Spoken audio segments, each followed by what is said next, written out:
Hello, welcome, and thanks for joining us. To Jennifer Lynch and Lucy Gosling at the McLaren Vale Grape and Wine Tourism Association and the team here at Wine Australia, who you can't see, but I am in the room with them, some of them, social distance, for all the thought and effort that's gone into adapting this event to go online and getting samples out to a fair few of you so you can taste. Well, it's International Grenache Day tomorrow. I think you might know that. But for these three Keenies, me and my panel, David Gleave and Giles Cooke, that's not going to stop us talking about Grenache, specifically McLaren Vale Grenache today. And in the past, that might have meant jam today, not jam tomorrow. Because Grenache, old school Grenache, was jammy and it was confected, but not anymore. And it's been 10 years almost to the day since I discovered New Wave McLaren Vale Grenache. In September 2010, Steve Pannell introduced me to his 2008 Old MacDonald Grenache, and also to the now commonly used moniker for New Wave Grenache, which is Warm Climate Pinot Noir. And since then, I've really seen this category go from strength to strength in terms of the sheer quality and sophistication of the wines, and also the number of producers who are now making single varietal Grenache. So I'm just going to go to this slide. The next slide. Here we go. Last year, I was judging at James Halliday's Grenache Challenge, the third iteration. It's a pan-Australian competition. Each year they've had over 100 entries. And for me, that's really reinforced, you know, since that first engagement with this New Wave McLaren Vale Grenache, how much the category has developed. And as you can see from these quotes from James Halliday and Max Allen, Grenache is receiving the highest of praise. James Halliday describes it as McLaren Vale's secret weapon, not merely Australia's best, but every bit as good as the Rhone Valley. I'm sure we can have a debate about that later. And Max Allen, looking for a grape that most faithfully expresses terroir, that captures the unique combination of country, climate, and culture in a glass, then he's saying Grenache might be a better option than Shiraz. So, I mean, a lot of interest in the category, and we're seeing that reflected, that growing popularity and status in higher grape prices. Inset is average Grenache prices across Australia, which you can see are growing. And in the main chart, what we're seeing is McLaren Vale Grenache, and in 2020, a very small vintage, admittedly, and there's a lot less McLaren Vale Grenache than there is Shiraz. The price of Grenache grapes even overtook Shiraz, which is quite an achievement. And just to put those grape prices in context, which you probably can't see very well, but in 2020, the price of McLaren Vale Grenache was $2,156 a tonne. And if you go back to 1985, just in the run-up to the vine pool scheme, James Halliday reports that South Australian Grenache was averaging $190 a tonne. So it's hugely gone up. And what about in the market? Well, this slide shows the popularity and status of Grenache is also reflected in the growth very much at the premium end of the spectrum. We're looking at export sales here, so another reversal of fortune. And even 10 years ago, certainly 15 years ago, I think sales would have been very much weighted towards cheaper wines. After the vine pool scheme, Grenache was very much the cannon fodder for cask wines and for rosés. So look, a little bit of orientation about where we are. We're in South Australia. We're right down there on the Fleurieu Peninsula, next to the Gulf of St. Vincent. And in this webinar, David, Giles and I shall discuss the style, evolution and perceptions of McLaren Vale Grenache. And we're going to use the wines as a bit of a jumping off point for discussion. For those of you with samples, just so you know, they were decanted from full bottles on Tuesday with argon gas as a protective element. And I think in this tasting, it's going to be a real opportunity to explore Max Allen's comments about Grenache really faithfully expressing terroir. And that's certainly what I've noticed in terms of tasting. It's certainly what winemakers are talking about, and a lot to do with their passion for McLaren Vale Grenache. So I've divided the tasting into 4 flights. The first 3 are based on very specific terroir or districts, based on location and geology. The final flight features wines which are a blend of 2 or 3 districts within the McLaren Vale. Please do share your thoughts on the wines and submit questions. You don't have to hang on until the end. Please do fire them over using the Q&A mode in the sidebar. Now, so we don't get bogged down in too much nitty-gritty, in the booklet that came with samples, you'll find an overview of McLaren Vale region with facts and figures, detailed technical information about each wine, and also a McLaren Vale geology map, which is marked up with the vineyard locations. And you'll see that McLaren Vale has over 40 different geologies, ranging from 15,000 to over 550 million years old, which is quite a difference. And just to point out, the climatic influences are also diverse. A cocktail of gully winds, especially coming from the Adelaide Hills region, Mount Lofty, maritime winds, the influence of the Onkaparinga Gorge, and then this difference between the south and sort of further north and east, with some continentality at elevation and more diurnal. And when I visited last year, Chester Osborne at Darrenberg put it in a neat way. He said Selix, which is southernmost, if you were to look at the map, you'd see it's southernmost, is like Châteauneuf-du-Pape in the Rhone, and it's 1 degree hotter than Darrenberg, who are located in beautiful view. Darrenberg is halfway between Châteauneuf-du-Pape and the Northern Rhone in his map of the world, and the temperature there is 1.5 degrees lower than in Blewett Springs, which is to the north and to the east. And he describes Blewett Springs as more like Northern Rhone with a higher degree of continentality in summer. And you can say the same thing for Clarendon. But before we start looking at the wines, let me come back to that epithet for New Wave Grenache, warm climate Pinot Noir. And I think the tasting will lift that off the page, specifically Grenache's fragrance, red fruit spectrum, the spice, Grenache's pickiness about sight and terroir translucency. But I think there's also another analogy with Pinot Noir.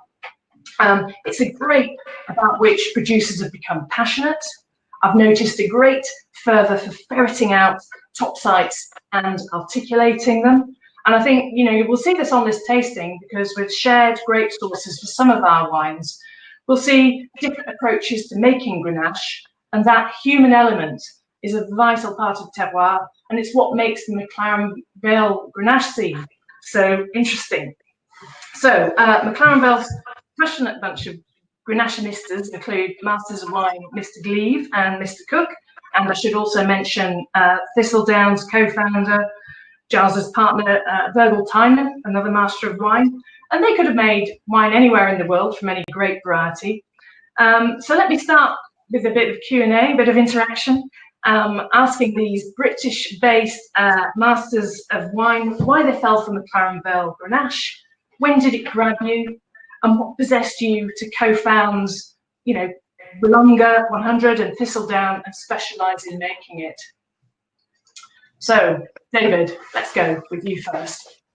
I suppose Steve Pannell introduced me to, what was the beginnings of New Wave McLaren Vale Grenache back in the early 2000s, perhaps late 90s, when he was at Hardy's, and he was making, he started making very good Grenache there in 1995. And then I suppose Wollonga started in early February 2004. We were going around vineyards in McLaren Vale with Steve and with Warren Randall. And, we had a view that we were going to make 2 wines. One was a sort of Cabernet Shiraz, because that was the style that had made Australia great. Another would be Shiraz Viognier, because that was the new kid on the block at the time. And we kept going into vineyards. And they'd be showing us Shiraz and showing us a bit of Cabernet, and I go, "What's that over there? What are those old vines?" "Oh, that's Grenache. No one wants that. It's you can have that. It's dirt cheap." And so we decided, we showed our discipline lasted about 2 hours, and we decided to make a Grenache as well. And I think that's it's been that it's a vine that I think over the years it just fits perfectly with McLaren Vale. And the problem at the time, back 15, 16 years ago, was that people were still making wines that they were picking as though they were going to make fortified wines. They're just a bit too ripe. And the same was happening in the Southern Rhone, frankly. So I think there's been a parallel, development of style between McLaren Vale and Southern Rhone. Yeah, part of Grenache in general being on the up. Giles, your thoughts?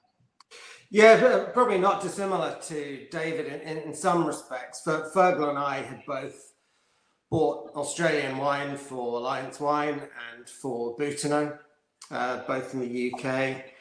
And I think there was a sense of frustration that although Australia did very well generally in the UK, in the main sectors of the market that we were selling wine to, which is primarily the sort of premium on-trade, Australia still had a very small percentage share relative to what it did in the UK. Mm-hmm. And I think we felt a lot of that was about preconceived ideas about what Australian wine should be or could be. And we knew from pretty extensive travels over many, many years that didn't need to be the case. And so we're in our 2020 was our 10th vintage now. We started, our first vintage was 2011. I'd spent a lot of time in Spain, so loved Garnaches, Tempranillos. Our first wine was a Garnacha Tempranillo that we made. None of it from Baptism of fire in 2011. We couldn't have picked the worst year to start. It was incredibly wet. I think McLaren Vale was pretty much out in terms of a fruit source that year because most of it was rotten. So it was actually an Adelaide Hills Barossa wine the first year. But we went back in earnest over the next kind of 2 or 3 years, really looking at what was possible with Grenache. And time again, we visited these vineyards, much like David mentions, where they were incredible vineyards, old vineyards with huge potential to make world-class Grenache, but generally owned by people that were feeling pretty desolate about the future for the variety. They were still thinking about pulling the vines out. And both Fergal and I, being kind of failed historians, we were complete suckers for a lot of these stories, and we would visit these people and we just thought we have to do something that's going to provide a foundation for them in the future so that these vineyards don't get pulled out. And it was very much about, one, starting to do something and starting to pay them a decent amount of money so that they weren't motivated to pull the vineyards out. Yeah. But also completely changing the style of the wines, because the wines previously were the result of them being the 4th or the 5th priority in the winery. Yeah. And it was very much a case of just because you can doesn't mean you should. And because Grenache will hang on, the weather was good, it was often picked incredibly late because that's when it suited everybody to pick it, because it was low value. Well, let's use that as a jump off point and move on to the first wine, first flight, I should say. So our first flight is coming from, this is a boomerang of nicely little link between the vineyards that I've circled with a boomerang. So these are coming from sandy or silty loam over Pyramida sandstone or ironstone. We're talking about a couple of districts that are quite well known within McLaren Vale. Beautiful view, the McLaren Flat, and in general, sort of in those regions, a little bit further south from some of the regions we're going to be looking at later, the soils tend to be deeper, and you tend to end up with darker fruits, more body and generosity, more savoury, earthy tannins. And certainly where we are, even further south, you tend to get more Mediterranean climate and riper styles which show a little bit more glycerol. But let's have a look at the first wine. So this is from Bondar, and very typically, I mentioned there's been a huge rise in the number of producers making McLaren Vale Grenache, and because it's only 6% of what's grown in the region, there's not a lot of it. So there are lots of opportunities for new players to come in and just work with what very small parcels are available. And Bondar was established in 2012 by Andre and Selina Bondar, who acquired the Rayner Vineyard, very well-known vineyard, in 2013. And this is in beautiful view. And their aim is very much for a pretty yet savoury, generally lighter expression than most make in McLaren Vale. And they were going to a very specific 0.7 hectare parcel, focusing on the sandier soils. And when we get to Blewett Springs, we'll certainly see the influence of sandy soils. Looking for a slightly east-facing site to play into the style that they wanted to make, and earlier picking to really catch the red fruit, herbs, and natural tightness of the grapes. And I think that really encapsulates this modern wave, new wave style of McLaren Vale Grenache. And I think what's interesting here is it's from 2019 vintage, and 2019, also 2020. Very dry, very hot, challenging years. I think it really showcased how well adapted Grenache is to McLaren Vale. So, Giles, we were just talking about 2020, this vintage, obviously another very hot, dry, challenging year. So, interested, David, Giles, but in your take on how well adapted Grenache is to McLaren Vale and that very dry, warm climate. Hopefully people tasting it in the wine here. Yeah, I mean, I think although there were some common factors between 19 and 20 in terms of lack of water, there's some huge differences in terms of when the heat actually occurred. So in 2020, although it was widely publicised, and the heat spikes earlier on in the season right across Australia that resulted in some of those fires. The actual ripening season was very benign. It was quite cool, with a little bit of moisture around at times. It was pretty much the perfect ripening season in 2020, apart from the fact that the pandemic was going on and everything else was into crap at the time. Challenges? 19 was different in that it was dry, it was warm, and there was some heat spikes in vintage time. So there was quite a hot weekend, first weekend of March in 2019. But throughout all of that, particularly with those old vines that are very well adapted and have got that kind of vine memory that people like Marcus Simonett, that the viticulturist, talks about having for old vines, you can look at an old vineyard of Grenache in McLaren Vale and with one of Shiraz side by side. And the Grenache is still green, it's still healthy. The grapes are still got nice weight to them.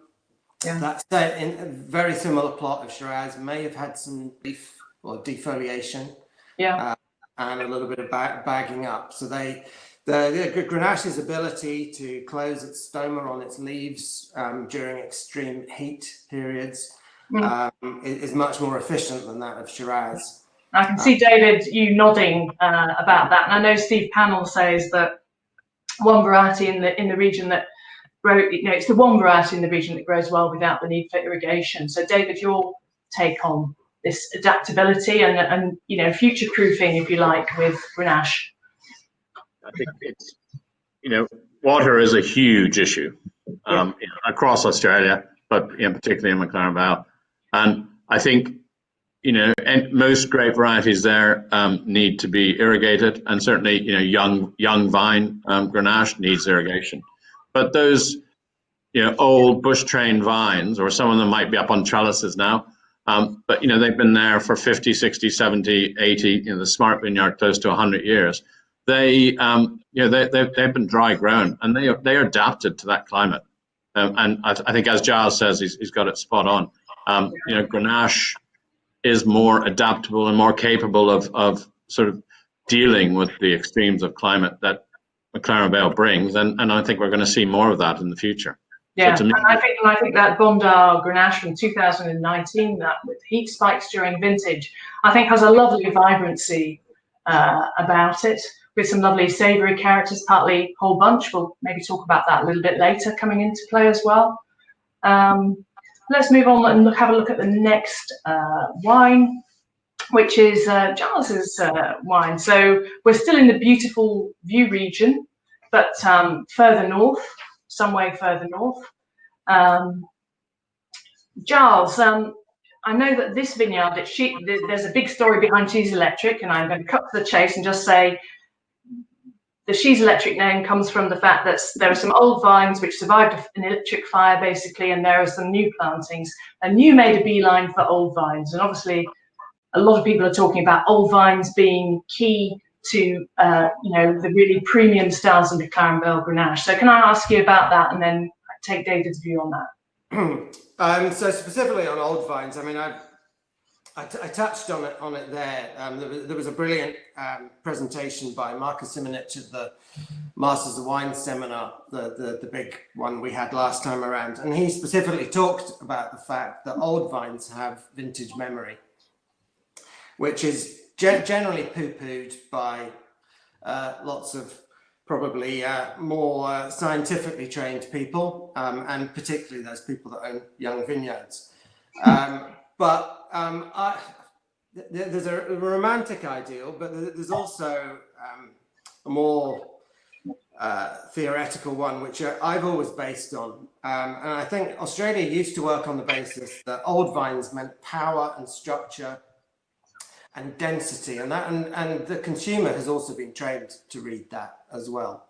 I characteristically took exactly the opposite view to that, and I see old vines as giving me the opportunity to create beautiful, light, aromatic, textured wines that have more flavour earlier in the cycle. And I think old vines, because they have this vine memory, they've adapted to their environment over a long period of time. And we need to also remember that vines' primary goal in life is to reproduce. And they reproduce by producing fruit, grapes, that birds want to eat and then move the seeds around. And the way that a vine does that is over a long period of time, it ensures that its fruit is as attractive to the birds as possible. And an older vine pushes more of its efforts into producing the phenolic compounds, the physiological ripeness rather than the sugar ripeness, which attracts the birds earlier. So I see it as an advantage in producing lighter, more beautiful, more perfumed, more textural wines, rather than vines that just possess power and sugar and weight and alcohol.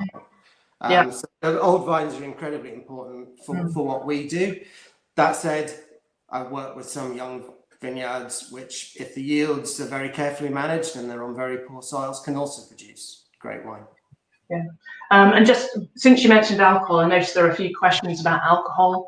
The first wine was 14.3% alcohol.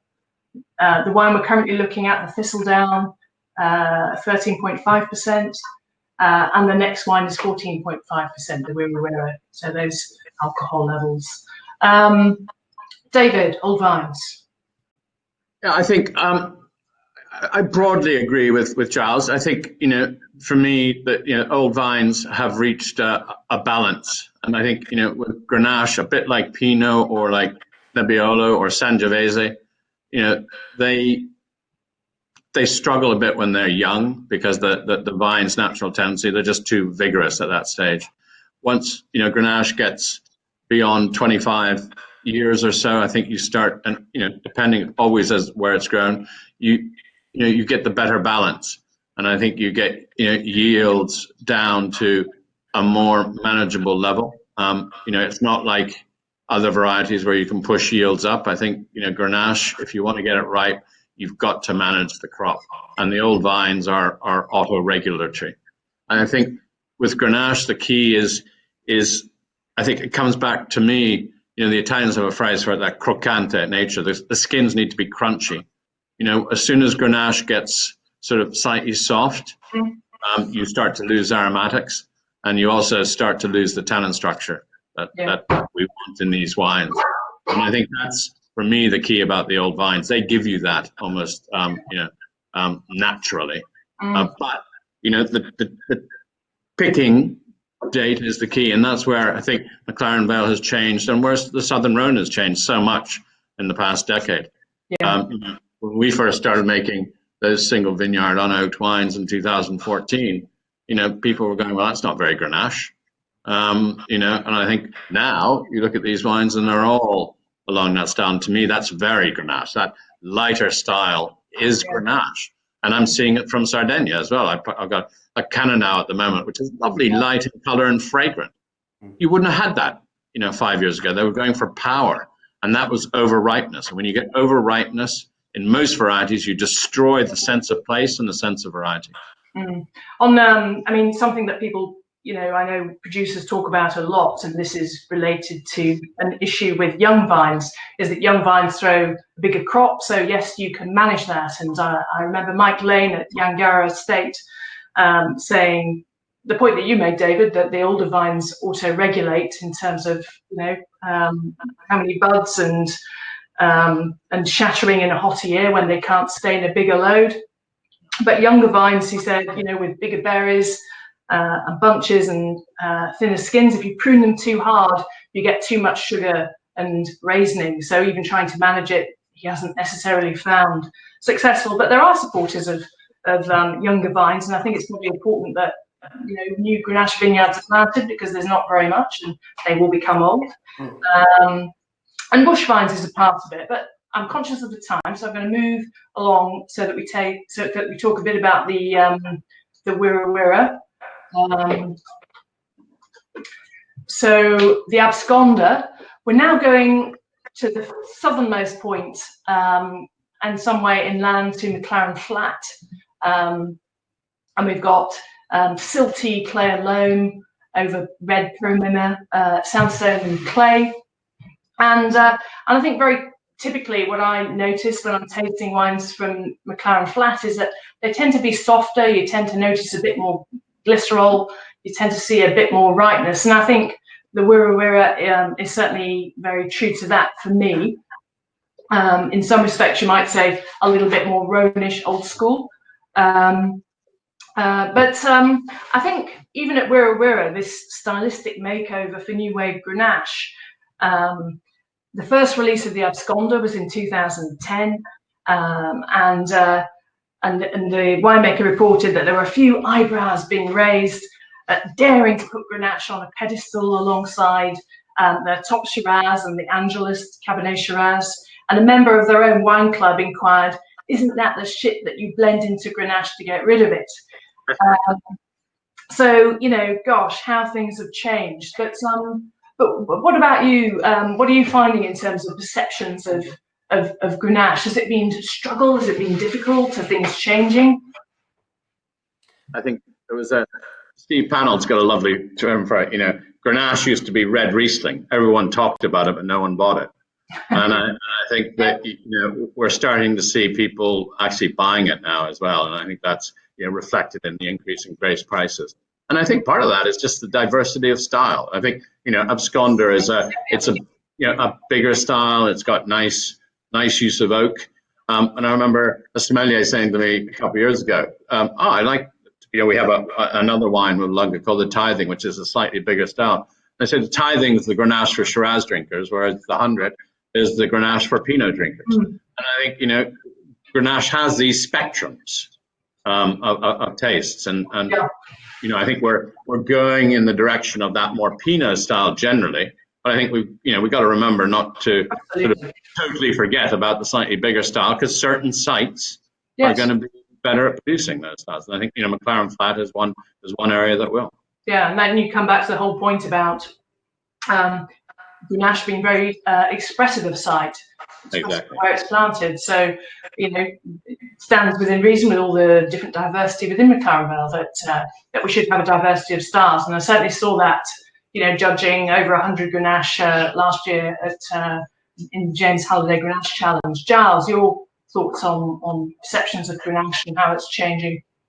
Yeah, we've seen huge changes. It's not always been easy, but we're certainly noticing a very big shift in the market at the moment. I'm certainly noticing it in terms of the price expectations from the growers.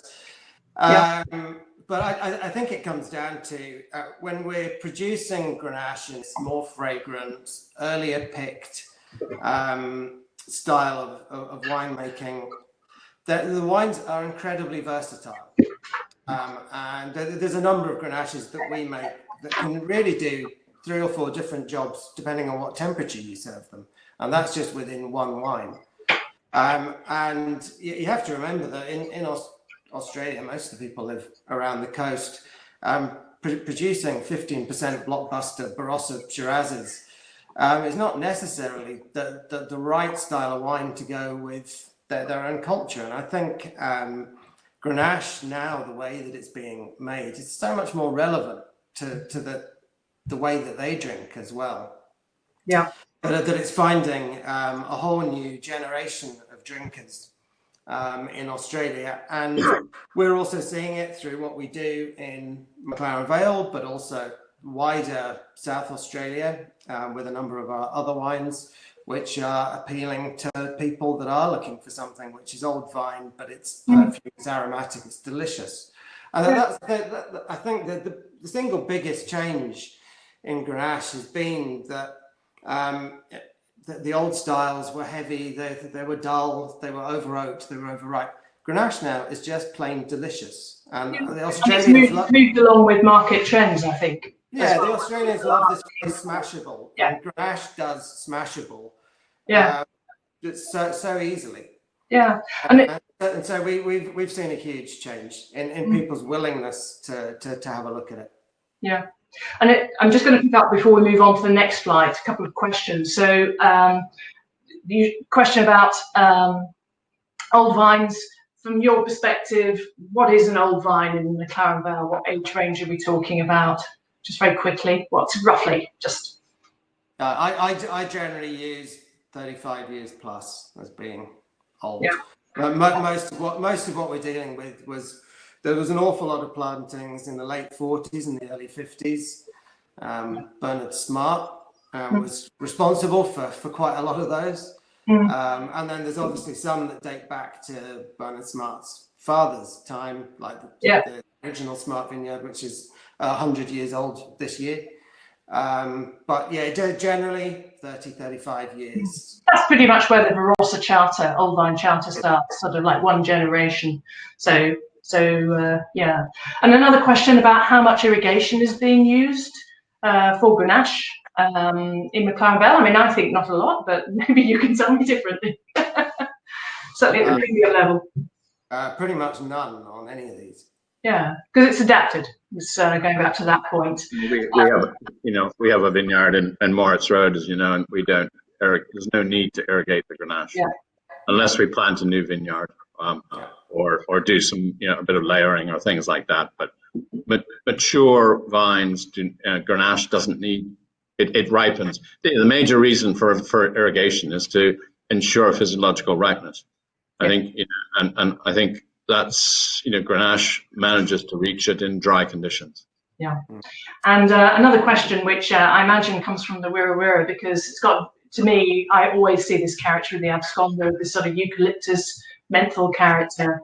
Simon Wood said, what's the current thought on that? Is it positive, a negative, or just an aspect? I see it as an aspect of the wine that I enjoy seeing. And I should mention with the Wirra Wirra that this vintage is the first, which is just from one vineyard, the Blagrove vineyard, although that usually is the mainstay of the blend in previous years. So to me, I'm seeing the vineyard and that expression place coming through. Yeah, I certainly don't see it as a varietal characteristic. It's a place thing, and it can be sometimes as much as just a few eucalyptus leaves getting into the bins during picking. Personally, I prefer that sort of the purity of the fruit and of the vineyard to come through as the most prominent factor in it, rather than relying either on overt oak or overt kind of minty eucalyptus character. That's my personal taste. Yeah, yeah, great. Okay, well, look, let's move on. I'm conscious of time. I'm going to keep doing this, I'm sorry, to our next flight. So flight 2, we're going to a district called Blewett Springs, and this is the district which I think of very much as the home of new wave McLaren Vale Grenache. Slightly higher, it's further north. You have a degree of continentality. Got a bit of a Star Trek symbol here on my map.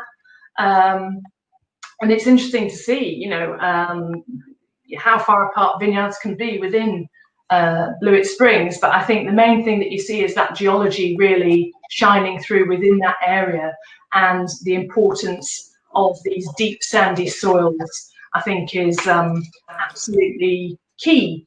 So if I could just ask Giles, David, let's go David, this sort of interplay, elevation, soils, is, you know, do you think Blewett Springs is influenced more by one than the other? Maybe it doesn't matter. I think it's you know, if you go to the panel vineyard, the old McDonald vineyard that he uses, I mean, you know, that's only about 80 meters above sea level. I was surprised when I, you know, I think Steve would say that it's not really Blewett Springs. You know, for him, it's got the sandy soil, but it's lower Tintara. Yeah. Or if we were talking districts, beautiful view. Yeah. Whereas I think for me, the blue, you know, part of the Blewett Spring aspect is this way that that sort of elevation and sandy soils combine to give you those sort of lovely aromatics, and sort of, you know, those softer, grainier tannins as well. You know, you get some of the ironstone soils, you're going to get, you know, much more tannic structure. As I really like the, you know, the grainy tannins you get from the sandy soils of Blewett Springs. Yeah. And that, you know, was our sort of first go-to in place in 2014 when Tim James said that he wanted to make a sort of unoaked Grenache that sort of highlighted the aromatics and definition of the variety. I'm going to minimize us now and go back to the PowerPoint, because let's talk about sensitive handling, which I think is a really important aspect of new wave Grenache. And David, obviously that's a key decision on your part to make these unoaked single vineyard Grenaches. So let's talk about the 100 Blewett Springs and that decision to go unoaked. Yeah, I think, as I said, that was sort of 2014. You know, Tim James has you know, worked a lifetime in McLaren Vale, knows the district inside out, and thought that, you know, Blewett Springs was the place to go. He said, I'd love to make a wine that reminds me of those gorgeous unoaked Grenaches from the Southern Rhone, which he tasted when he was over at La Beaume many years ago. And I think, you know, he knew that you needed to get up into, you know, Clarendon or Blewett Springs to do that. And, you know, that's what we did. We went to Sue because, you know, she's got lovely old vines. But I think, you know, even as Giles will say, I mean, you know, he works in the same vineyard, and, you know, there's such a difference within the vineyard. Yeah. You know, the Grenache, the style you get. Yeah. And, you know, we always get a particular part of the vineyard right at the top that we've liked since day one. And it just gives us that little bit of aromatics, a lighter style, but enables us to get, you know, a little more ripeness than some of the other new wave styles. We tend to be always, you know, 14.5 in terms of alcohol. But then, you know, fermentation is open top, stainless steel, hand plunging, you know, 10 to 12 days on skins. And then, you know, the key is about 10 to 12 months in stainless steel on lees, just to build out a little bit of body and complexity, really. And I think, you know, for the first time this year with one of our other wines, we actually used a little bit of oak, but I probably prefer to stay away from oak, just to sort of, you know, express to an extent the character of the vineyard. Yeah. And why did you go with a little oak more recently? Is that to manage tannins or? It was purely a logistical thing. You know, there was so little. I love it when that's the answer. So little wine, and we had a punch in, and it just went into a puncheon. Yeah. But it was used oak, and it's you know, it's the 18 Clarendon, which isn't here. Yeah, and I think I mean both your Clarendon and Blewett Springs wines are unoaked, and I see very little of that actually. Certainly, sort of at more premium price points. I think everyone, and I should also say destemmed, both of them destemmed, and I think so they're uncommon in that way. Yeah, we're moving towards, you know, we've always wanted to do a little bit of a whole bunch, and we'll probably end up around, you know, the more recent vintages are 10 to 20%. But I think it's finding the right balance. And again, when you've no oak, you know, you've got to be careful about things like whole bunch that are sticking out a bit too much. Yeah. So that's a picture of Suchot on that slide. Move on to the next slide, which is Giles's interpretation, Thistledown's interpretation of Suchot's vineyard. And Giles, you describe what we see here as the perfect vine. What makes this a champion vine?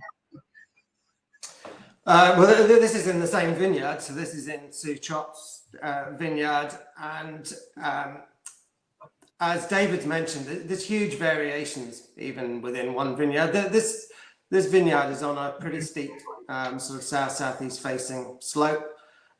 David takes the top section, we take the middle section out of it. But even within that, you have vines that over a period of time have gradually broken down, and there's very little difference or very little gap between soil and actual bunches.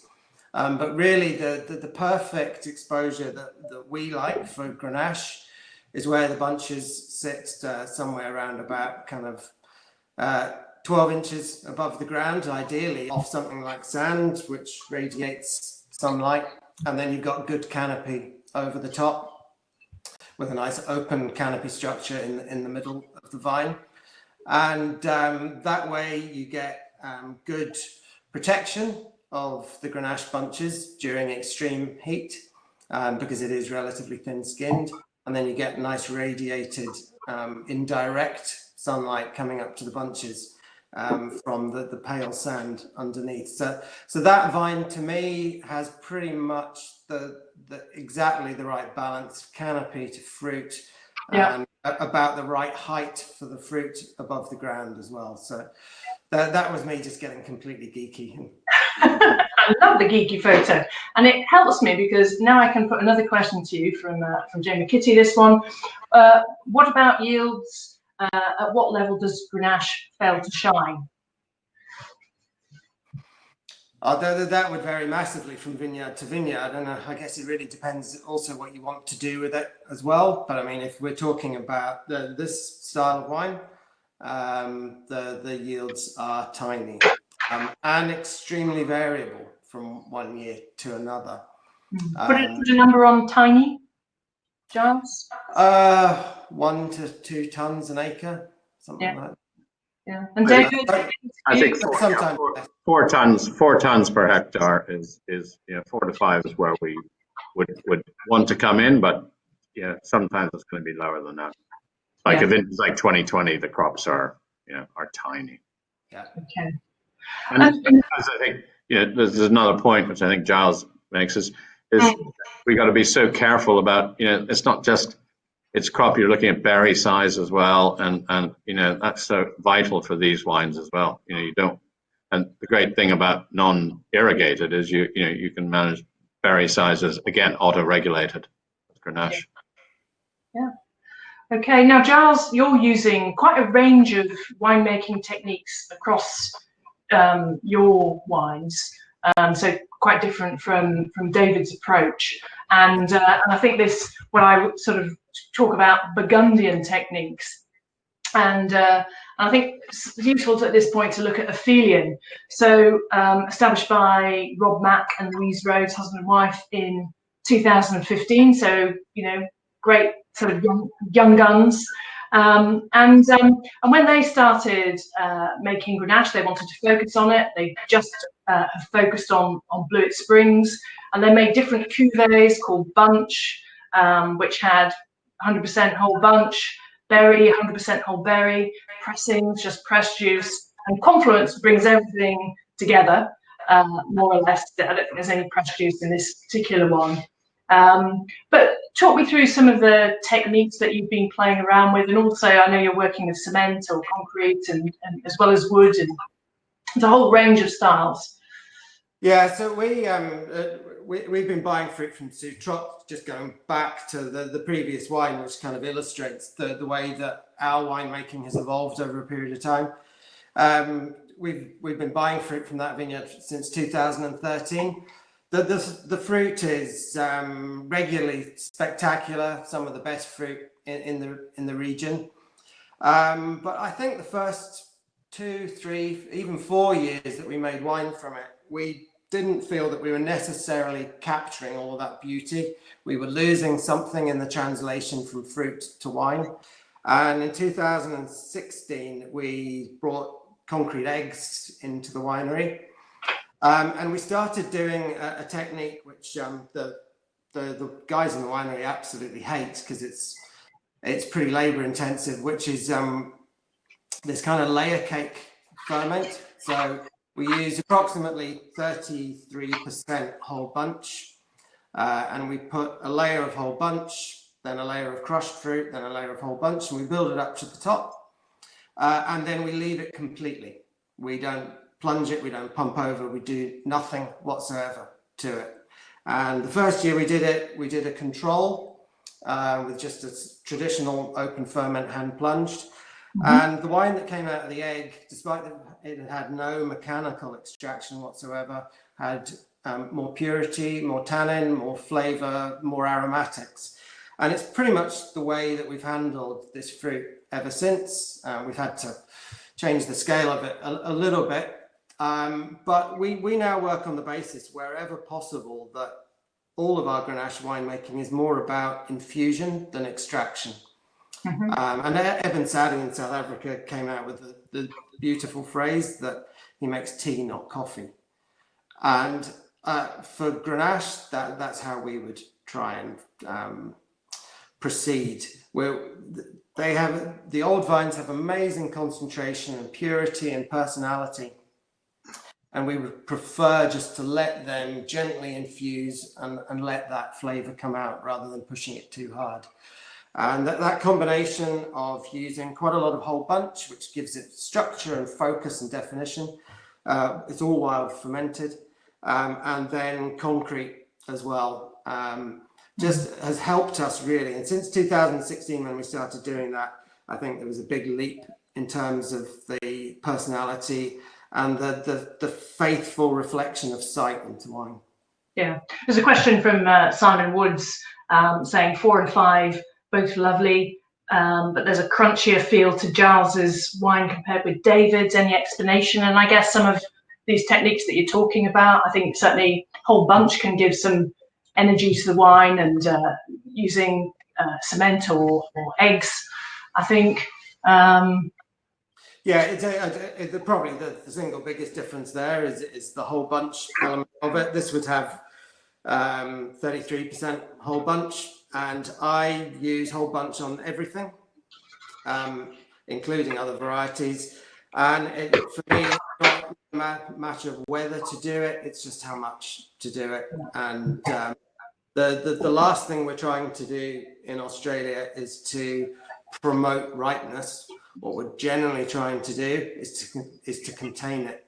Yeah. And for me, whole bunches act as kind of like the scaffolding for the wine. They provide that definition and that focus, and they keep those wines really juicy and fresh, and give a little bit more structure to the wines than they would do otherwise. I think you've got the tannins and that are lovely. They're lovely. The whole bunch stemmy tannins which drive the fruit through the palate, which I really like. I think that's the big difference between the two.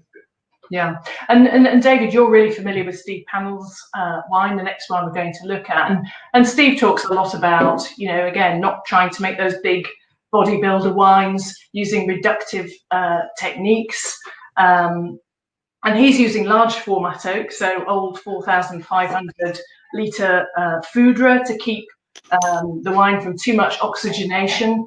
And you know, we've talked about these lively, crunchy styles young, but Steve has provocatively stated that Grenache ages more gracefully than Shiraz from the region. And interested, David, in your thoughts on that. I mean, he's, you know, as I said earlier on, he's been making Grenache and McLaren Vale since 1995, and he's, you know, he's got, you know, I've had a couple of those old Tintara Grenaches that he made, and they have aged beautifully. You know, I suppose he's always good at provocation, and he could never be accused of exaggerating to make a point. But you know, I think he's trying to make up for lost time with Grenache, and I think he's been one of the great champions of Grenache in McLaren Vale. And I think, you know, he's also, there's 20% whole bunch in this, which I think is you know, he regards as vital to the style.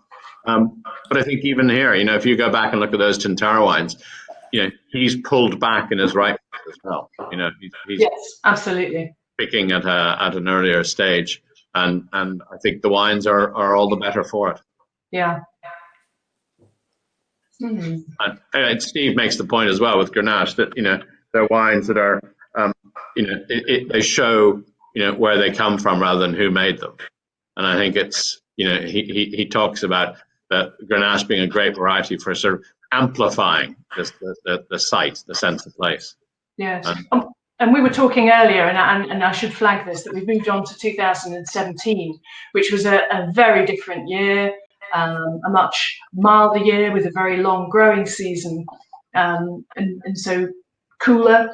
And, you know, I guess we were talking actually before we came live about how Grenache also is very expressive of vintage. Giles, you were talking about that. Do you want to tell us a bit about what you said? Absolutely. I mean, I was illustrating before we came live just how different the picking times can be within a very small area. So 2017 was a relatively cool, very moderate year. And in fact, some of the vineyards in Blewett Springs we didn't pick until 19th of April in 2017, and they were by no means overripe at that point. Just 2 years before, 2015, the same vineyard we picked on the 26th of February. It's 52 days different. That's pretty much the entire veraison period. In many years. So there can be huge variabilities even within this very small area that we're talking about at the moment. But the great beauty of it with Grenache is that in a very hot year, Grenache handles it better than any other variety. It holds on to its leaves. The roots have gone down far enough that the bunches are well hydrated. You don't lose that freshness. Yeah? And it's one thing for a vine to come back after a period of drought, but you've generally lost some of that freshness and that vitality and that energy, which is absolutely critical to kind of new wave Grenache. And then in the cooler years, like 2017, you have all of that time to go into the vineyard, go back into the vineyard and really evaluate just that sweet spot as to when you're going to pick it and when is the absolutely the correct time for the style of wines you're trying to make. So it gives us many more options as winemakers to create wines that are reflective of the vineyard, but also of the vintage. Yeah. So we've lost Mr. Gleave. He's gone coy on us, but hopefully he'll pop back in a minute. Let's move on to the last Blewett Springs wine, which comes from one of those highly regarded sites within Blewett Springs, although sometimes it said it's in Kangarilla, just to confuse us again. But also from the 2017 vintage, and this is coming from, this is owned, Yangara Estate is owned by Jackson Family Wines. It's cultivated biodynamically, certified biodynamic. And I think going back to something we were talking about, and David is back, we were talking about, you know, more sensitive handling, moving away from oak. And I can remember having a vertical tasting with Peter Fraser, the winemaker, I think it was 2015. And we went back to 2006, and the High Sands had spent 24 months in oak, in barriques, 10% of which were new, and now the wine is spending a much shorter time in oak. It's spending just 11 months, this 2017 vintage. It's older oak. It's a shift to more puncheons. In fact, in this wine, Peter told me he's trialing some extra fine grain new barrels with medium long toast that have been water bent by a Burgundian cooper. So there's just one barrel in this blend, which he told me he's running off at relatively high sugars, so it integrates. And when this particular element is blended, the oak doesn't show, which I don't think it does. But I think what's interesting, thinking about oak and this wine, is seeing how much structure there is in this wine without having to rely on new oak and oak tannin.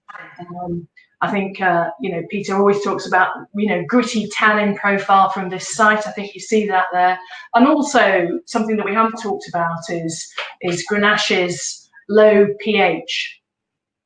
So it might not have a lot of malic acid, it might not have high total acidity, but this low pH gives a perception of high acidity. David, interested in your thoughts on that, on the inherent structure of Grenache in terms of tannin and acidity, which are not things that we tend to associate, I think, with Grenache traditionally.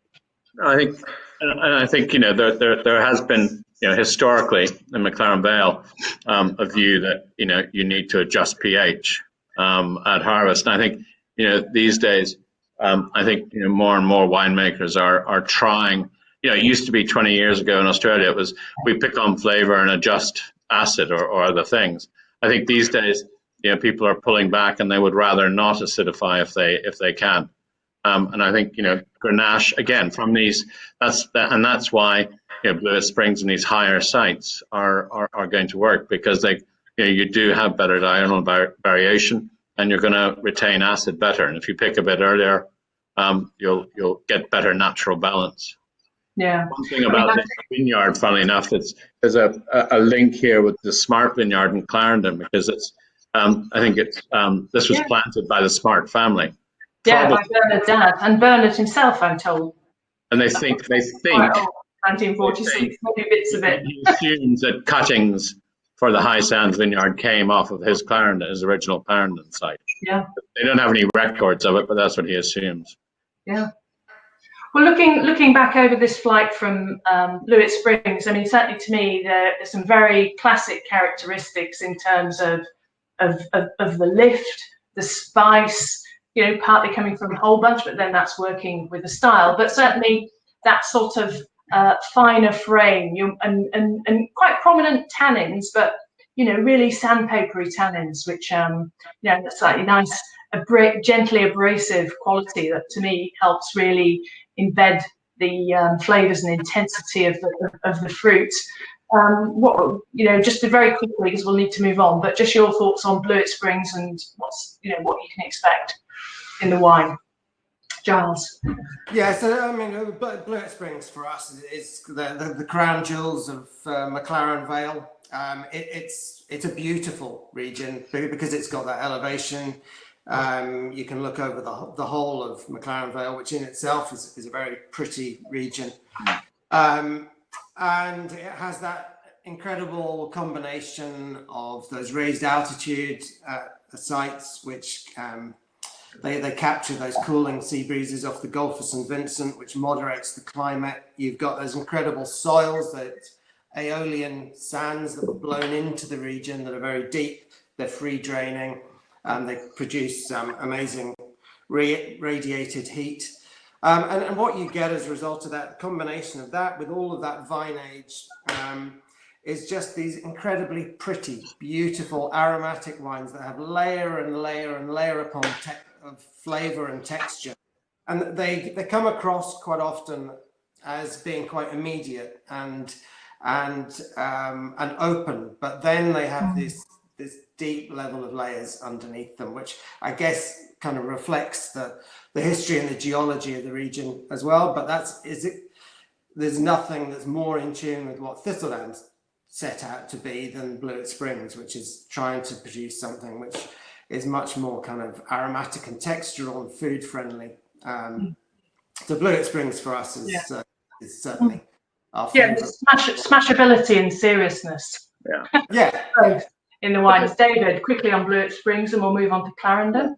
I fully agree, and sort of as a sort of segue into Clarendon, as it were, I think Blewett Springs, as Giles says, the wines are up front, but because they're up front and delicious when they're young, they shouldn't. There's nothing wrong with that. I think when you get into Clarendon, we always think our Clarendon tends to have a little bit more, few layers and a bit more complexity from the Smart Vineyard, but takes longer to show. When you're looking at the wines young, the Blewett Springs, you just keep going back to it because it is so bloody delicious. Whereas, Clarendon tends to be a bit more reserved. And that's, we were saying beforehand, it's just 10 minutes apart, those two vineyards. Yeah. And, if you're up sort of, tasting fruit in the morning, it's cooler, noticetably cooler when you get to the Smart Vineyard. Coming from Sue Trott's vineyard.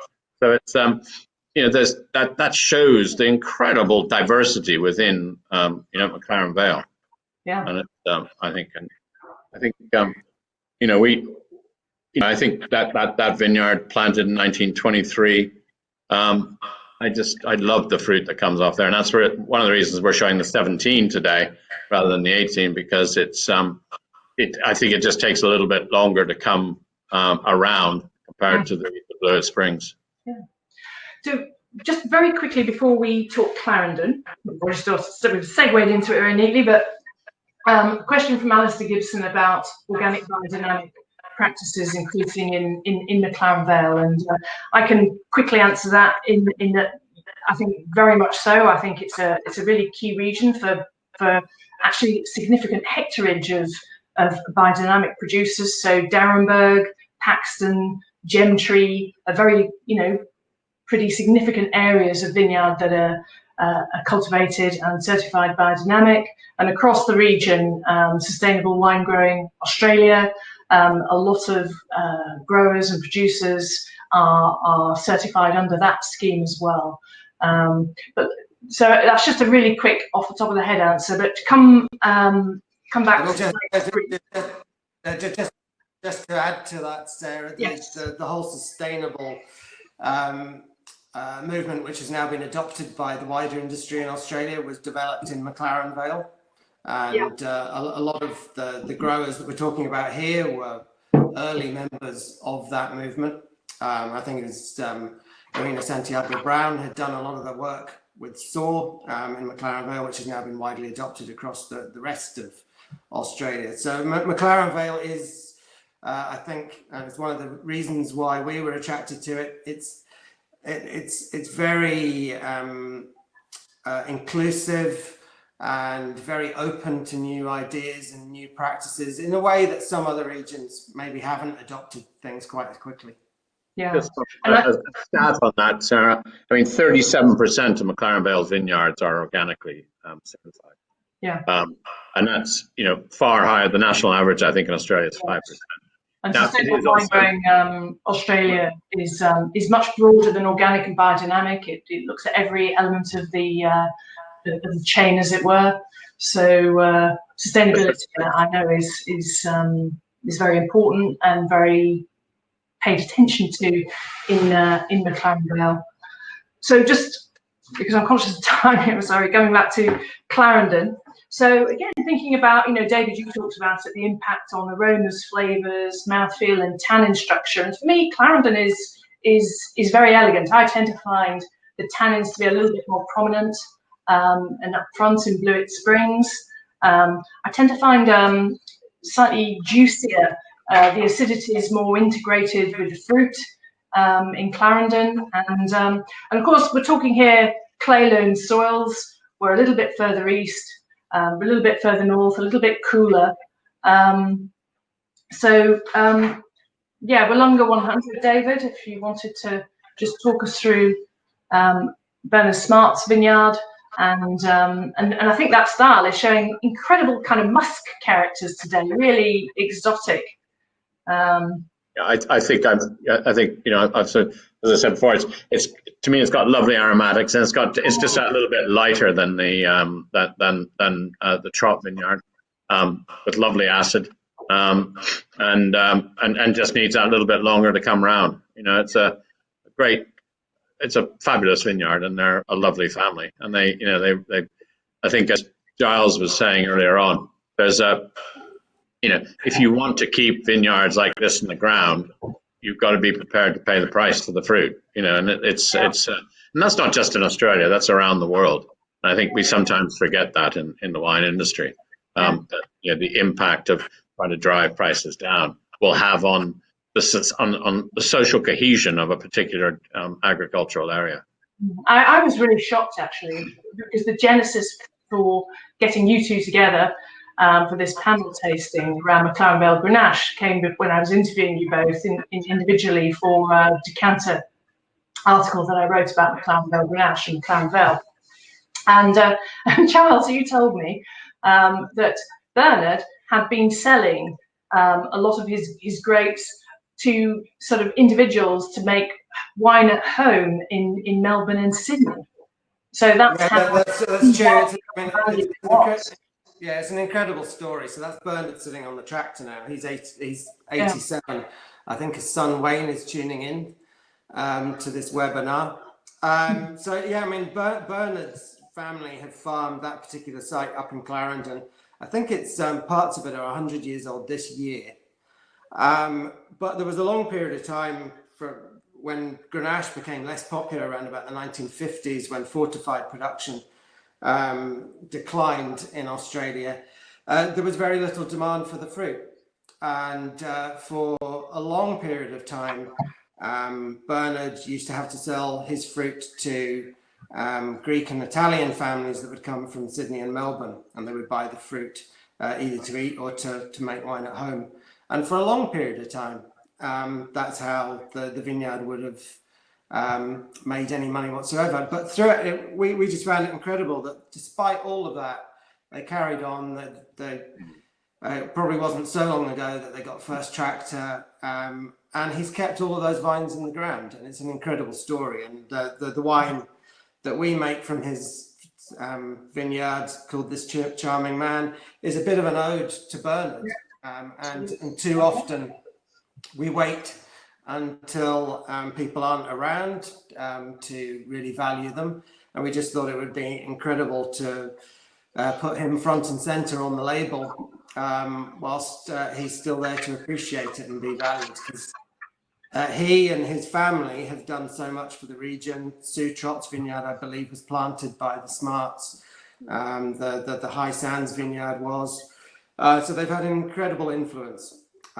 And this vineyard still exists. And Dave and I, along with a few other people in this tasting, are lucky enough to be able to buy some of that fruit each year. Yeah, and looking, again, comparing your wines with David's wine, both from the same vineyard but different parcels. Your vines are significantly younger, planted in 1971 versus David's planted in 1923. Again, David's destemmed, stainless steel, no oak going into it, and Giles, yours going into oak, seeing a bit of new oak. Not many wines in this lineup, in fact only yours I think have a little bit of new French oak. So how important is can you tell me a little bit about what you're looking for in terms of style, but also what we've not touched on is the clay versus the sand soils, and it'd be good to bring that out a little bit and the influence of that on wine style. Yeah, well, I mean, it's a decent sized vineyard, and it kind of spread over two separate plots. And there's quite a number of different ages of vineyards and slight changes in the training style from one plot to another. And the plot that's illustrated in the picture there was planted in 1971, which certainly doesn't feel that recent. It's a little bit higher trained off the ground than the rest of the vineyard. I think through a long period of time, there's a little bit of erosion. Some of the fruit in other parts of the vineyard is sometimes a little bit closer to the ground. We like a little bit more air and air movement between the fruit and the soil, and a little bit of more radiated heat. So I find that we can pick a little bit earlier with better phenolic ripeness in the little block that we work with. In terms of oak, there is an awful lot of discussion about there isn't much of an affinity between Grenache and oak, and to a large extent I agree with that. We focus on most of our ferments in concrete, and where we do use oak, it's much larger oak that we're using, but we're not afraid to shy away from having a small component of it in the wine just to complex it. We're looking for layers and layers of flavor. We want something which you can smash when it's relatively young, but also over a period of time, it will open up and show you layers of flavor. So we work with lots of different techniques. I'm not afraid to use good oak. Most of it's relatively low toast. So we're not looking for any kind of actual oak flavor in the wine. Mm-hmm. And then certainly in terms of differences in soils, they're very, very different soils from, say, Sutrots to Bernards.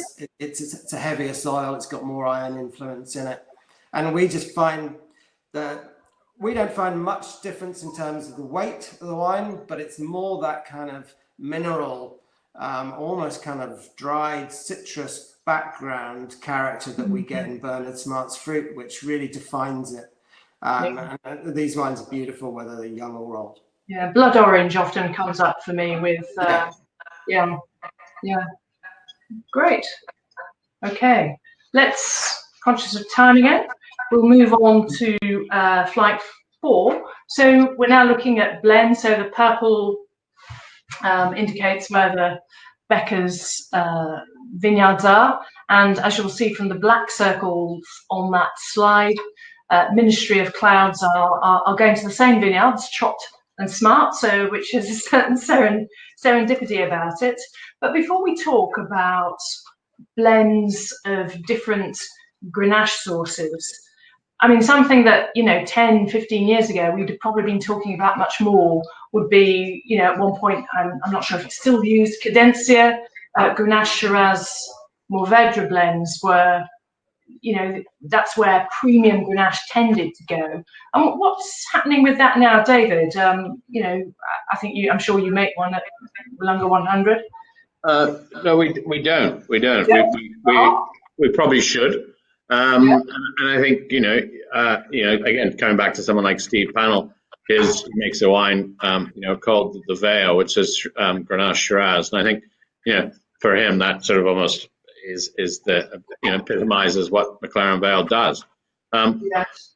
I mean, I'm not ideological about it. I think, I love the blend, and I love, Grenache, what Grenache does, given the aromatics, and say something like Shiraz can do to fill out the mid palate. I think they can be fantastic blends.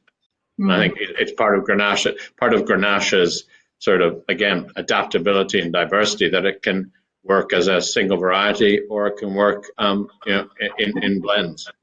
Yes, and Steve, of course, makes a Grenache Touriga Nacional blend, as so.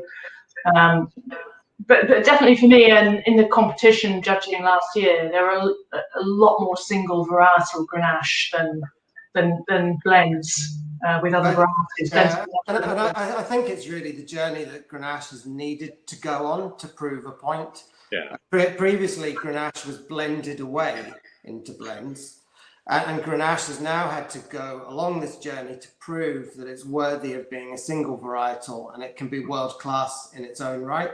And I think only once you've done that will blends become more important again, but because Grenache has proved its worth as not the variety that is blended away into something else, but defines the blend. But also, Giles, I think it's the fact that I fully agree, but also standing on its own, you as a grape grower or a winemaker, you have to get the best out of Grenache. And so making it stand on its own without any help from anything else is also, enables us to understand it better and therefore to use it to a better extent in blends. And yeah, as you say, rather than putting it in a blend with Shiraz or Tempranillo or Touriga or something, which can mask any defects that are there. So I think it's both aspects of that are helping us understand Grenache and bringing it to a wider audience. Yeah. And if we think about the next wine, the Ministry of Clouds Grenache, though, this blend from Trott and Smart Vineyards, and I remember meeting with Julian Forward, who with his wife Bernice Ong founded Ministry of Clouds in 2012, and he was telling me what fans they were of Chateau Rayas. So Chateau Pat, but very much about Grenache. And earlier I showed the slide with James Halliday's comment about McLaren Vale Grenache every bit the equal of the Rhone. Obviously, there aren't that many single varietal examples in the Rhone either. But David, you were talking about, seeing the Rhone going on a similar sort of trajectory in terms of more freshness and definition to the wines. It's also, we deal with an estate in Gigondas called Domaine des Bosques, and Julien Brechet there. He's done, in a way, a similar journey that Giles was describing. And, traditionally, of course, Gigondas is a blend, but he has identified several different sites, and he now makes them a single vineyard, 100% Grenaches. And for him, that's the way, as he says, it's enabled me to understand the site better and the variety better. And I think, frankly, he says, I think it's a better expression of site. And I think that's where, a lot of Chateauneuf probably, arguably, hasn't need to do that because of its popularity, whereas in Gigondas they did. And when I first started buying those wines 10 years ago, they were that bigger style, slightly figgy and raisiny. Now they've got a beautiful crunchiness of fruit and a beautiful sort of, even in a year like 2017 in the Southern Rhone, they're delicious. So I think so many more Chateauneufs now as well are most Southern Rhones. They're getting that picking date to much better extent right. So. And just coming back to McLaren Vale and Terroir, I've just gone back a slide because I was interested.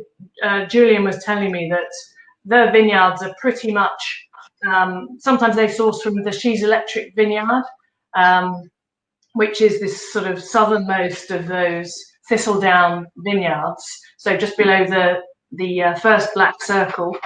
So he has a line of vineyards that he goes to. And what he mentioned was they all go along the Onkaparinga Gorge. And I think that's quite an important climatic influence as well in terms of pulling in the cold maritime air and the warm air going the other way. So thoughts on the influence of that in terms of these wines? I think it makes a big difference because I think the geography that Julian's talking about there, because we share a lot of the same vineyards, and his wine is now based pretty much over the road from where She's Electric is produced. It is that high ridge. So what you don't really get from this map is that coming along Chapel Hill Road, you've pretty much got the Onkaparinga Gorge on your left, and then you've got Blewett Springs on the right-hand side, heading from Seaview to Blewett Springs and then up into Clarendon. And the exposure, because you're on a ridge, the exposure, whether you're on the left or the right, makes a huge difference to the ripening of those varieties and the soil structures. So over the road from Sue Trott's vineyard, kind of leading down more towards the Onkaparinga Gorge, is the Waite family vineyard, which I think one of the other wines we've tried today references. And there the exposure makes a huge amount of difference to the ripening and the style of the fruit. And it's very different soils on one side of the road to the other. And that's not even taking into account how varied the geology of the region is. It's probably one of the most diverse geologies of any region anywhere in the world, and has some of the oldest soil geologies of anywhere. So even within that sort of exposure or the influence of the Onkaparinga Gorge, there's going to be a number of different ways that interacts with the climate and the variety as well. So it's incredibly complex and varied. And it comes back to what all of us are doing an awful lot more now, is just walking the vineyards during the veraison period, which is something maybe people weren't doing nearly enough of in the past. Yeah. David, on the Onkaparinga Gorge and influence of that, anything you wanted to add? I think Giles has covered it perfectly. Okay, and just to say, Julian Benice's take on the interplay of those two vineyards. So for them, Trot is bringing balance of flesh and structure, deeper, more prominent tannins, smart, finer with a racy, lacy texture, the space and air in the wine, and the smart is 53% of the blend and the Trot is 47%, so roughly 50-50. So interesting to see a blend of the two. So we'll move on to our final wine. So another blend of different vineyards, this time 3 vineyards, and we've got a couple of other districts here. So we've got Blewett Springs, again quite a low vineyard in Blewett Springs, Cangarilla and Onkaparinga Hills. So Cangarilla, Onkaparinga Hills, again quite high, quite far east. So in with that continentality, and I think this is a really interesting one because this is if you like the big hitter at 15% alcohol, and Toby and Emma Becker's the couple behind this label, which was established in 2010. Toby had managed several hundred acres whilst he was the senior viticulturist at Paxton Wines, and took all of that experience of walking up and down the Vale. As he says, going to the spice rack up the hill and stitching something together in the glass. And Emma, who's French and still makes wine in Chablis, she really likes to celebrate McLaren Vale's generosity. So the yin and yang, if you like, Chablis and McLaren Vale. And so celebrate that generosity, but also is very much looking for the wine still to be what she calls on a rail. So it has structure in line. What I've noticed with their wines, I've tasted it over the years, is that they are going more uphill. And talking to Toby about that, he said, you know, because there's greater market acceptance of lighter styles of red, Pinot Noir as well in Australia is, you know, warm climate Pinot Noir Grenache. There's more confidence to make a slightly lighter framed Grenache. So this is, I think the retail price that's given in the booklet is £40 odd. I think it's a bit closer to 60 a bottle, but they pitched this wine very much at what they call the pointy end of McLaren Vale. And I just wanted to ask you about that McLaren Vale Grenache and prices. And one of the other epithets for Grenache in Australia is blue collar Pinot Noir, and I think we've seen wines here in the tasting that are not so much blue collar Pinot Noir. David, your take on that? Do you think blue collar Pinot Noir is going to be forgotten about a bit because it's also poor man's Pinot, I think they used to call it, and you know, I think that's, again, it comes back to what Giles was saying. It's that sort of you know, Grenache wasn't appreciated, and it you know, it hadn't transitioned. And I think that, you know, just as we've seen in what Burgundy has done for Pinot prices in Australia and New Zealand, I think, you know, we're seeing the same thing happening in the Rhone. And I think, you know, there is no reason economically why Grenache should cost any less than Pinot, because crops are so low. So, you know, it's then down to just, I think, creating an image. And I think, you know, what we're doing with Grenache, and what all these wines show today, I think, is that this style, which is relatively new, you know, it's you know, less than a decade old, really, you know, is starting to capture the imagination of people. So I think it's, you know, if we're going to make this style from low yielding vines, it can't be poor man's Pinot. You know, it just can't be. So, yeah. and I think it is finding a place in the market, and people are now willing to pay, you know, these prices for the wines. So, you know, I think if they're going to pay those prices, we've just got to be able to justify it with the quality. Yeah, so at the pointy end, I think the Beckers and also the Angara Estate High Sands are wines where I think we really see the structure and concentration for you know, good long time in cellar, and be really interesting to come back to them because there have been tweaks. Both of them have evolved in terms of trying to make a fresher style. So I think it's going to be something that's really interesting to come back to. I'm very conscious that I've got quite a few questions building up. So there's a question about, in these older vineyards, are there any other Rhone varieties? I've seen a bit of Cinsault and Carignan being played around with, but I'm not sure it's from mixed vineyards, field blend vineyards. Have you seen any? Certainly, I'm not aware of, well, in Sous-Trot's and in Bernard Smart's vineyards, it's all Grenache, as far as I'm aware. And it is generally the case that most of these, David's Vineyard, Moritz Road, would have other varieties in there, but I'm not sure they're as old. We don't have, you know, as a grower's vineyard, you know, we've got old Grenache and old Shiraz, but, you know, the other varieties are, you know, Chardonnay, Cabernet, Merlot, and Cabernet Franc. So, you know, nothing old Rhone, no. And then a question: if you could have a Grenache vineyard in just one part of McLaren Vale, where would it be? David maybe answered that because David, you recently bought a vineyard, the St. Moritz Vineyard, in Blewett Springs. In Blewett Springs, yeah. Yeah. Giles. Well, I've probably made it fairly well known to some of these growers that I would quite like their vineyard. So either where Sous-Trot or Bernard Smart are situated, they're not only do they make beautiful wine, but they're actually beautiful places as well. Being very political, and you're not answering the question, if I may say so. Blewett Springs or Clarendon? If you're in Burgundy, you can have vineyards in both Chambolle and Gevrey, so why not both, you know, Clarendon and Blewett Springs? Yeah, I think the excitement, and I think we really see that. Australia is a big place, but what we're talking about are vineyards that are incredibly close together.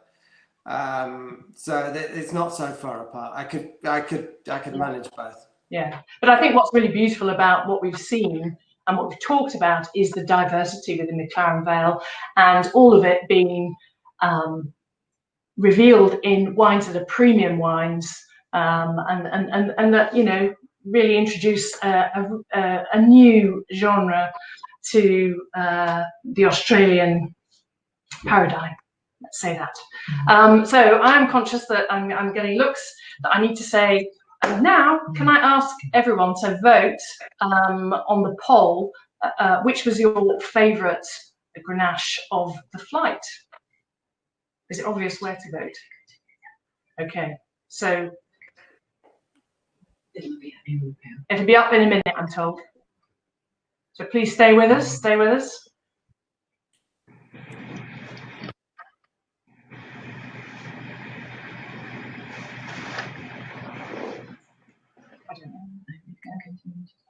So I will keep going while hopefully the poll is going on. So other questions. I think we're pretty done on the questions. So I'm going to wrap up because I'm also 1 minute away from finishing. So I think, you know, who would have known 10 years ago that Australian Grenache, let alone McLaren Vale Grenache, would be such a meaty topic. Many thanks to Giles and David, and to Wine Australia and McLaren Vale Great Wine Tourism Association for running with my idea to panelise them. I think some terrific insights into McLaren Vale Grenache. Grenache fans, watch out, because James Halliday Grenache Challenge takes place next month, the next 2020 event. And to find out more about Australian wine generally, Australian Wine Discovered, Wine Australia's education programme, is a great resource. It's free to use, and I encourage you to explore it. We got a poll result. Sands of Time. Sands of Time. 31%. 31% of the vote. And interestingly, Very much, everybody. was last year's James Halliday Grenache Challenge winner. So that's a nice note, especially a sweet note for Giles to end on. But I think some really beautiful. Thank you, everybody. Thank you so much for your time, and thank you everyone for listening. Thank you very much.